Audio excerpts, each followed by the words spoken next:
హైదరాబాద్లోని భూమి కొనుగోలు వ్యవహారానికి సంబంధించి వినుకొండ మాజీ ఎమ్మెల్యే బొల్లా బ్రహ్మనాయుడుపై వస్తున్న ఆరోపణలను ఆయన కుమారుడు బొల్లా గిరిబాబు ఖండించారు.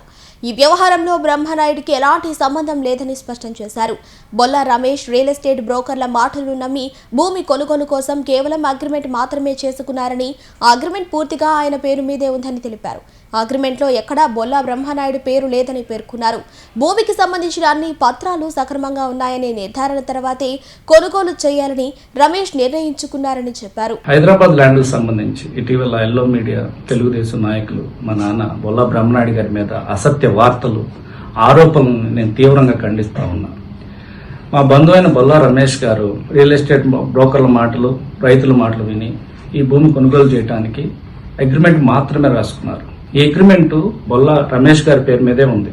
ఎక్కడ బొల్లా బ్రహ్మనాయుడు గారి పేరు అగ్రిమెంట్ లేనే లేదు. అలాగే రమేష్ గారు కూడా ఈ ల్యాండ్కి సంబంధించిన డాక్యుమెంట్స్ అన్ని కరెక్ట్గా ఉంటేనే నేను కొంటాను అని అగ్రిమెంట్లో రాసుకోవటం జరిగింది. అలాగే రమేష్ గారు కర్ణాటకలో నివాసం ఉండటం వలన ఆయన ఈ ల్యాండ్కి సంబంధించిన అగ్రిమెంట్కి సంబంధించిన డబ్బులు కొంత చేయబోదులుగా మా నాన్నగారిని అడిగితే చేయబోదులుగా అకౌంట్ ట్రాన్స్ఫర్ చేయటం జరిగింది. అలాగే బొల్లా రమేష్ గారు కూడా ఈ ల్యాండ్కి సంబంధించిన డాక్యుమెంట్స్ ని పూర్తిగా ప్రభుత్వ అధికారులతోటి వెరిఫికేషన్ చేయించుకోవడం జరిగింది.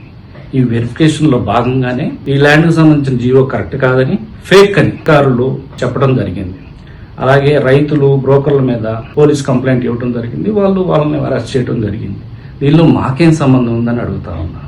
అలాగే రమేష్ గారు కూడా ఈ జరుగుతున్న మోసాన్ని బయటపెట్టి ఆయన డబ్బు పోయి బాధలో ఉంటే కనీసం కొంచెం కూడా జాలి చూపించకుండా, మానవత్వం లేకుండా ఆయన మీద ఇలా నిందలు వేయడం ఎంతవరకు కరెక్ట్ అని అడుగు. కొనుగోలుదారుడు ఆయన రమేష్ గారు ఈ జరుగుతున్న మోసాన్ని అధికారుల సహాయంతో వెలుగులోకి తీసుకొచ్చారు. ఈ సందర్భంగా ఎల్లో మీడియా వాళ్ళని, తెలుగుదేశం నాయకులను నేను ఒకటే అడుగుతా ఉన్నా. జరుగుతున్న మోసాన్ని అధికారుల సాయంతో బయటపెట్టిన బొల్లా రమేష్ గారు నేరస్తులా? ఆయన కొంత డబ్బు అవసరం అయితే మేము డబ్బులు ఇవ్వకూడదా? ఈ ఎల్లో మీడియా పత్రికలకి అసలు విలువలు ఉన్నాయా?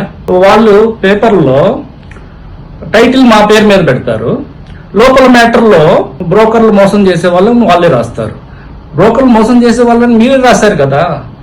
బాధితుల్ని నిందితులుగా చిత్రీకరించడంలో ఈ తెలుగుదేశం వాళ్ళకి ఎప్పుడు అలవాటైన విషయమే. అలాగే మీరు కేవలం వైసీపీ పార్టీ నాయకుడు కావటం వల్లనే మా మీద బురద చల్లటం జరుగుతూ ఉంది. రాజకీయంగా బురద చల్లటం జరుగుతూ ఉంది. కాబట్టి నేను అందరికీ ఒకటే చెప్తున్నా, నిజాలు తొందరలోనే బయటకు వస్తాయి. బొల్లా బ్రహ్మనాయుడు గారు, బొల్లా రమేష్ గారు ఎక్కడ కూడా చట్టపరంగా ఎక్కడ తప్పు చేయలేదు. అవన్నీ కూడా మీకు తొందరలోనే బయటకు వస్తాయి. ఇంకోటి ఏంటంటే, మా వెనుకొండ నియోజకవర్గంలో ఆయన చేసిన అభివృద్ధి పనులు 200 పేజీలతో పుస్తకం వేయించి ప్రజలకు ఇచ్చిన నాయకుడు బొల్లా బ్రహ్మనాయుడు గారు. జవాబుదారీతనంగా ఉంటారు ఆయన. ఎక్కడ కూడా అలాంటి నాయకుడి మీద ఇలాంటి రాతలు రాయటం, తెలుగుదేశం వాళ్ళు ఇలాంటి రాతలు రాయొద్దని చెప్తా